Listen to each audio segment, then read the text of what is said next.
تو انہوں نے کیا کہا ہود علیہ السلام نے کہ قال الملأ قال یا قوم اعبدوا اللہ ما لکم من الہ غیرہ، ہاں اواعجبتم ان جاءکم ذکر من ربکم علی رجل منکم لینذرکم واذکروا اذ جعلکم خلفاء من بعد قوم نوح یا قوم اعبدوا اللہ ما لکم من الہ غیرہ۔ تو ہود علیہ السلام نے کیا کہا، اے میری قوم اللہ کی عبادت کرو، اللہ کے سوا کوئی عبادت کے لائق نہیں ہے، تم تقوی کیوں نہیں اختیار کرتے، اللہ سے ڈرتے کیوں نہیں ہو اس شرک کے معاملے میں۔ قال الملأ الذین کفروا من قومہ، تو قوم کے جو بڑے لوگ تھے وہ کہنے لگے، ہر پیغمبر کو قوم کے بڑے لوگوں سے ہی واسطہ پڑا ہے، اور بڑوں نے ہی مخالفت کی ہے، غریبوں نے مخالفت ہمیشہ کم کی ہے۔ وہ کیا کہنے لگے، انا لنراک فی سفاہۃ، ہم سمجھتے ہیں آپ حماقت میں، معاذ اللہ بے وقوفی میں پڑے ہوئے ہو، وَإِنَّا لَنَظُنُّكَ مِنَ الْكَاذِبِينَ، اور ہم آپ کو جھوٹے لوگوں میں سے سمجھتے ہیں، آپ معاذ اللہ جھوٹ بول رہے ہو کہ آپ اللہ کے پیغمبر ہو۔ ہود علیہ السلام نے جواب میں کہا، یا قومی لیس بی سفاہہ، اے میری قوم میرے ساتھ حماقت نہیں ہے، وَلَكِنِّي رَسُولٌ مِّن رَبِّ الْعَالَمِينَ، میں رب العالمین کی طرف سے رسول ہوں، جس کا کام کیا ہے، أُبَلِّغُكُمْ رِسَالَاتِ رَبِّي، اپنے رب کے پیغامات تم تک پہنچا رہا ہوں، وَأَنَا لَكُمْ نَاصِحٌ أَمِينٌ، اور میں امانت دار خیر خواہ ہوں، تمہارا پوری ذمہ داری کے ساتھ اللہ کا پیغام تم تک پہنچاؤں گا، اس میں خیانت نہیں کروں گا، اور اس میں تمہارا خیر خواہ ہوں، تمہاری بھلائی چاہتا ہوں۔ اواعجبتم ان جاءکم ذکر من ربکم، جیسے نوح علیہ السلام کی قوم نے آپ کو بشر ہونے کا طعنہ دیا تھا نا، آپ ہماری طرح کے انسان ہیں، کھاتے ہیں پیتے ہیں، تو ایسے ہی ہود علیہ السلام کی قوم نے بھی طعنہ دیا کہ آپ تو ہماری طرح کے انسان ہیں، آپ کھاتے پیتے ہیں، بازاروں سے خریداری کرتے ہیں، تو آپ کو ہم پہ کیا فضیلت ہو گئی؟ اس کا جواب ہود علیہ السلام دے رہے ہیں، کیا تمہیں اس بات پر تعجب ہے کہ تمہارے رب کی طرف سے ایک نصیحت آ گئی تمہیں میں سے کسی مرد پر، کسی شخص پر، تو اس میں کون سی ایسی بات ہے کہ ایک شخص تمہاری ہی قوم کا ہو اور اس پر اللہ وحی نازل کر دیں، لِيُنذِرَكُمْ، تاکہ وہ تمہیں ڈرائے اللہ کے عذاب سے۔ جب میرے پاس نبوت کے دلائل ہیں تو اللہ کی طرف سے انسان کی بھی تو سلیکشن ہو سکتی ہے، اللہ کو یہ حق حاصل ہے۔ وَاذْكُرُوا إِذْ جَعَلَكُمْ خُلَفَاءَ، اور تم یاد کرو جب اللہ نے تمہیں نائب بنایا، من بعد قوم نوح، نوح علیہ السلام کی قوم کے بعد۔ تم نے تو واقعات سنے، قوم نوح ایک زمین پر بڑا سیلاب آیا تھا، پوری قوم برباد ہو گئی تھی، اس کے بعد تم زمین میں اللہ نے تمہیں آباد کیا ہے۔ وَزَادَكُمْ فِي الْخَلْقِ بَسْطًا، اور اللہ نے ڈیل ڈول میں، تخلیق میں تمہیں بہت کشادہ بنایا ہے، تمہارے قد، تمہارے سینے لوگوں سے زیادہ چوڑے اور لوگوں سے زیادہ اونچے قد ہیں تمہارے، صحت تمہاری اچھی ہے۔ فَاذْكُرُوا آلَاءَ اللَّهِ، اللہ کی نعمتوں کو یاد کرو، لَعَلَّكُمْ تُفْلِحُونَ، تاکہ تم کامیاب ہو جاؤ۔ یہ بتوں نے، ان معبودوں نے نہیں کیا، یہ سب اللہ نے کیا ہے۔ قالوا، تو بجائے دلائل سے جواب دینے کے وہ قوم کیا کہنے لگی، اجئتنا لنعبد اللہ وحدہ، آپ ہمارے پاس اس لیے آئے ہیں کہ ہم ایک اللہ کی عبادت شروع کر دیں، وَنَذَرَ مَا كَانَ يَعْبُدُ آبَاؤُنَا، اور صدیوں سے یا سالوں سے جو ہمارے باپ دادے جس کی عبادت کرتے ہیں ان کو ہم چھوڑ دیں، پورا کلچر ہی تبدیل ہو جائے۔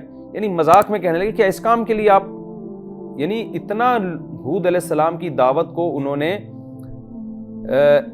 اتنا گویا کہ غیر اہم سمجھا کہ اس پہ دلیل دینے کے بجائے یہ کہہ رہے ہیں کیا یہ بھی کوئی ایسی بات ہے جس میں ہم بحث کریں آپ سے؟ یعنی آپ تو پورا کلچر ہی چینج کرنے پہ تلے ہوئے ہیں، آپ کہہ رہے ہیں کہ جو باپ دادے اتنے سالوں سے کرتے چلے آ رہے ہیں سارے غلط تھے، تو یہ وہ بات ہے جس کے لیے آپ ہمیں سمجھا رہے ہیں؟ یعنی یہ کوئی سمجھانے کی بات ہے؟ یہ تو 100% غلط ہے۔ اس طرح سے اس کو کہتے ہیں استفہام انکاری، یعنی کسی سے سوال کیا جائے اس کا مطلب یہ ہو کہ یہ ایسی بات ہی نہیں ہے جس پہ بحث کی جائے۔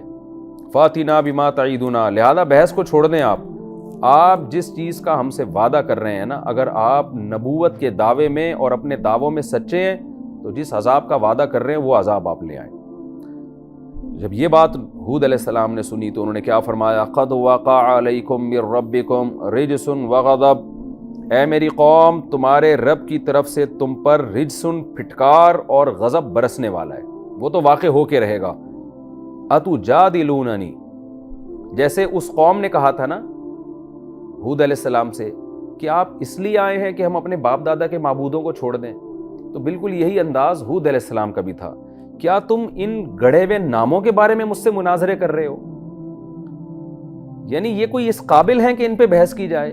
اس کی مثال ہے جیسے قرآن دوسرے مقام پہ کہتا ہے نا، الہم ارجل یمشون بہا، ان بتوں کے کیا پاؤں ہیں جن سے یہ چل سکیں، ان کے کیا ہاتھ ہیں جن سے یہ پکڑ سکیں؟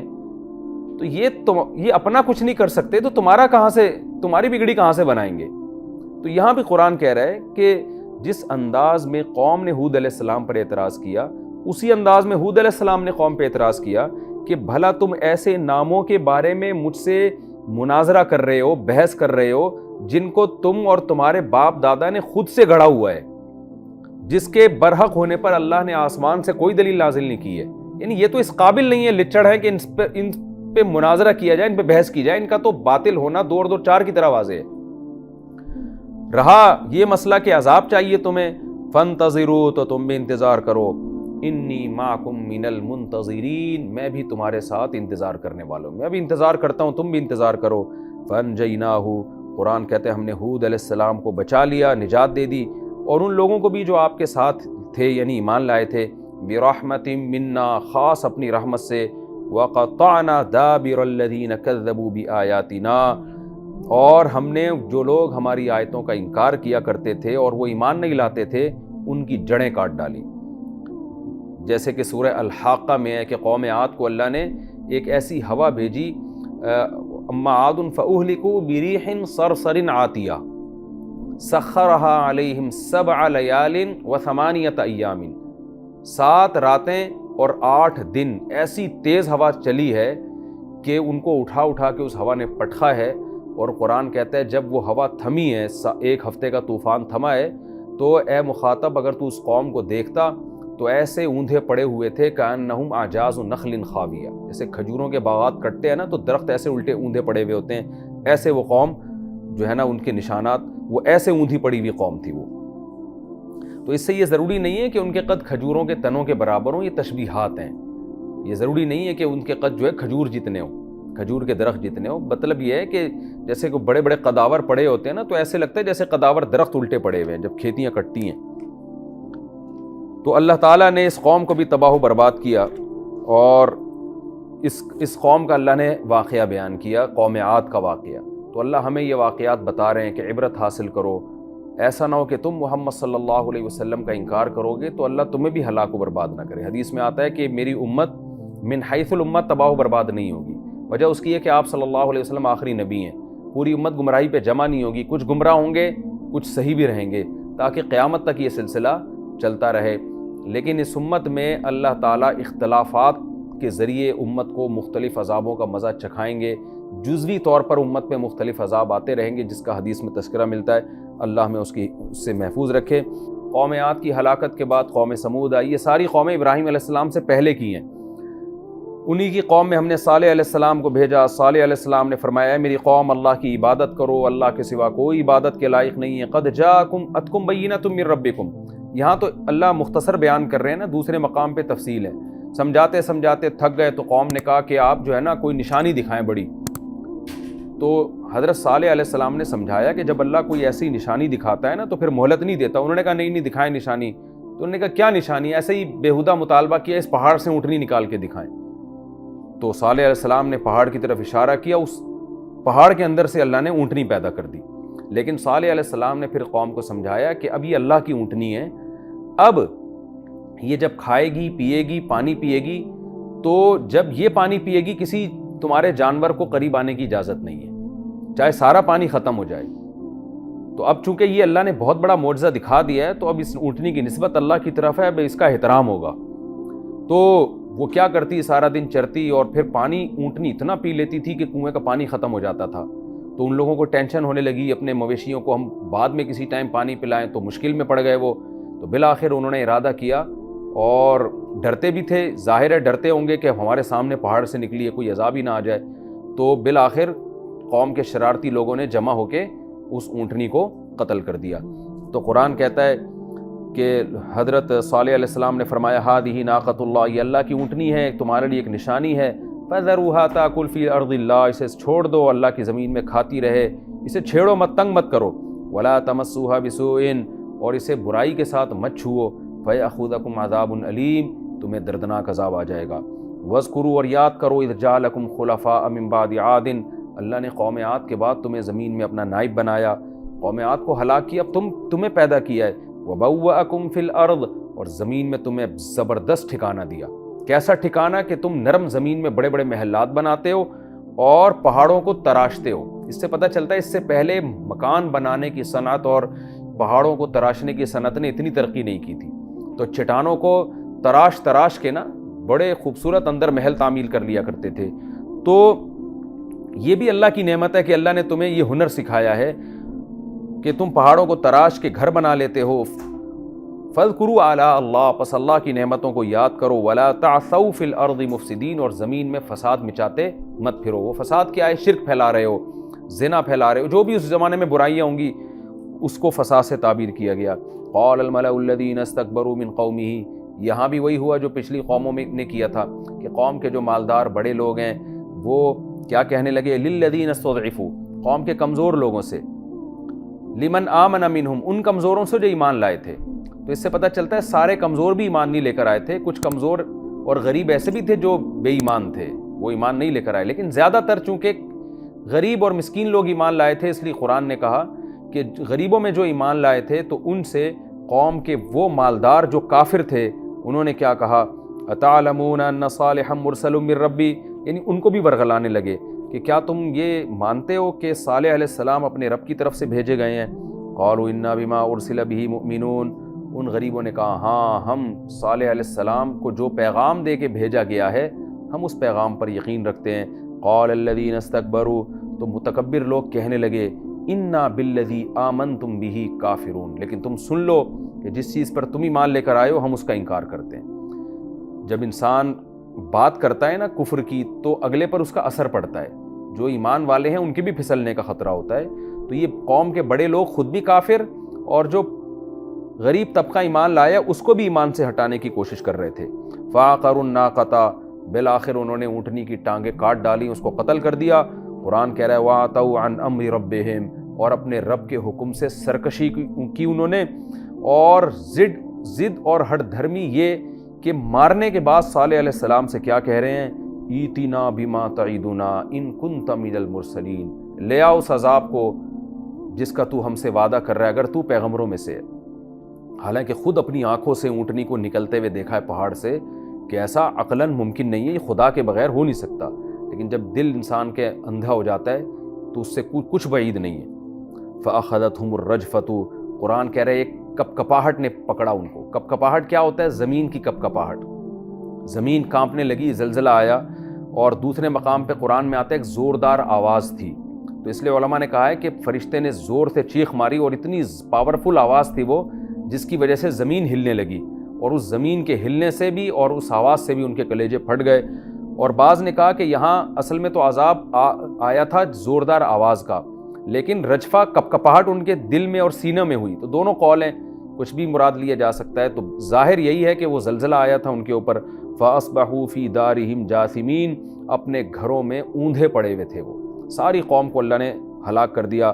فَتَوَلَّ عَنْهُمْ، جب قوم ہلاک ہوئی ہے تو چونکہ صالح علیہ السلام علاقہ چھوڑ چکے تھے تو صالح علیہ السلام نے اپنی قوم کے ہلاک ہونے کے بعد اس سے پیٹھ پھیری اور قوم سے خطاب کیا اور کہا یا قومی لقد ابلغتکم رسالۃ ربی، اے میری قوم میں نے تو اپنے رب کا پیغام تم تک صاف صاف پہنچا دیا۔ ونصحت لکم، اور میں نے تمہاری خیر خواہی چاہی تھی۔ ولکن لا تحبون الناصحین، مگر تم اپنی خیر خواہی کرنے والوں کو پسند ہی نہیں کرتے تھے۔ یہ مردوں سے خطاب کیا، تو اس کا یہ مطلب نہیں کہ مردے سنتے ہیں، بلکہ یہ عبرت کے لیے خطاب۔ حضرت صالح علیہ السلام اپنی بھی تو ایک دل کی وہ بھڑاس نکال رہے ہیں کہ اے میری قوم، جیسے نبی صلی اللہ علیہ وسلم نے بدر میں جو قتل ہو گئے تھے نا مشرکین مکہ کے سردار، ان سے کنویں میں خطاب کیا نبی صلی اللہ علیہ وسلم نے کہ دیکھو ہم نے اپنے رب کا وعدہ سچا پایا، اللہ نے ہم سے فتح کا وعدہ کیا تھا، بتاؤ تم نے وہ سچا پایا کہ نہیں پایا؟ تو حضرت عمر نے پوچھا یا رسول اللہ یہ سن رہے ہیں؟ آپ نے فرمایا آج تم سے زیادہ سن رہے ہیں۔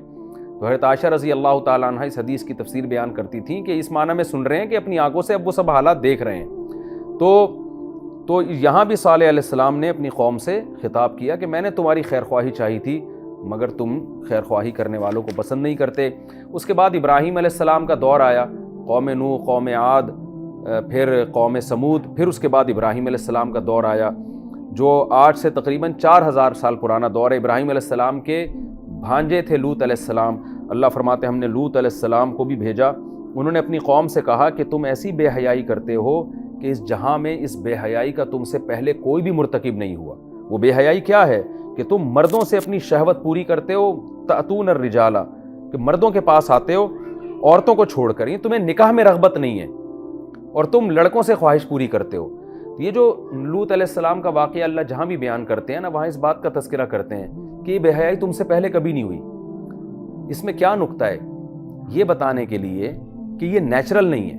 آج جو ہومو سیکشولیٹی کے قائل ہیں نا لوگ، وہ کہتے ہیں یہ بھی نیچرل ہے، کہ جب ایک آدمی کو لڑکیوں میں دلچسپی نہیں ہے تو کیا ہو گیا، وہ لڑکے سے اپنی خواہش پوری کر رہا ہے۔ تو قرآن یہ بتا رہا ہے کہ یہ نیچرل نہیں ہے۔